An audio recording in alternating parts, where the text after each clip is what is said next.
আজকের আবার একটা নতুন ভিডিও নিয়ে চলে এসেছি। তো আজ করব বেদানা গাছের ভিডিও। তো এই বেদানা গাছের দুটো আম ছিল, একটা এখনো বড় আছে, একটা ছোট ছিল। তো এই সেই আম, এটা পড়ে গেছে। এটা দেখে মনে হচ্ছে তো পেকে গেছে। গন্ধ ছাড়ছে ভিতর দিয়ে। তো আগে বলে দিই যে এই গাছটার বয়স, আমি যখন ভিডিও শুরু করেছিলাম তখন আমি কিনেছিলাম, প্রায় 2 থেকে আড়াই বছর হতে যায়, ঠিক আছে। তো এই 2 থেকে আড়াই বছরের মধ্যে গাছটা যে এত বড় হয়েছে এবং এরকম ফল দিচ্ছে, আমার খুব ভালো লাগছে। আরও হয়েছিল, পড়ে গেছে, তো এইগুলো হয়েছে, খুব ভালো কথা। তো এই আমটা এখনও আছে, এটা পাকেনি, এটা পেকে পড়ে গেছে। তো কাটিমন আম গাছের ভিডিও আগে করেছিলাম, তোমরা দেখবে। তো এই আমগুলো পড়ে গিয়েছিল, পাতা চুয়ে গিয়েছিল। তো ওই আমটা আমি কেটে দেখাইনি। তো এই আমটা খুব খেতে মিষ্টি ছিল, ঠিক আছে। তো এই আমটা আজকে কেটে দেখাম। ছুরি এনেছি, এই যে ছুরি, তোমাদের কেটে দেখাবো।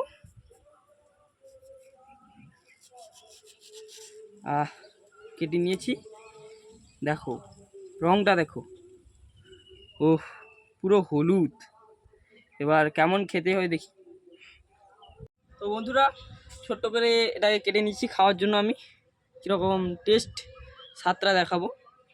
হয় মিষ্টি নয় টক, যে কোনো একটা হবে। প্রথম গাছের ফল খেয়ে দেখছি আমি, ওটাও খেয়েছিলাম, দেখাচ্ছি।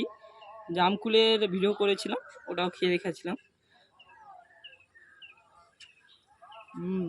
অসাধারণ, আমটা খুব মিষ্টি।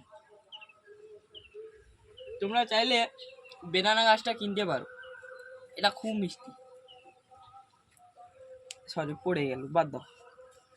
ওই আমের ঝালটা পুরো লাল লাল, এবং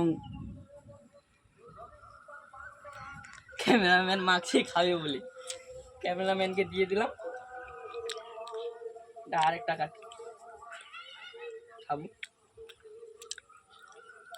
তো এই আমটা খুব হলুদ ভিতর থেকে, টেস্টি, একবার এরকম ফাইন। তো এই আম গাছগুলো তোমরা কিনতে পারো। তোমার অরুণিকা, অম্বিকা এসব আম আছে। ও আমগুলো পড়েনি, এখন দুটো পড়ে গেছিলো, তখন অনেক আগে ঝড়ের সময় পড়ে গিয়েছিলো ছোটো ছোটো। আর অরুণিকা, অম্বিকা ওইগুলো আছে, এখন স্টকে আছে, মানে গাছে এখনও আছে। ওটা পাকলে তোমাদের আবার ভিডিও করবো। তো দেখা হচ্ছে নেক্সট ভিডিওতে।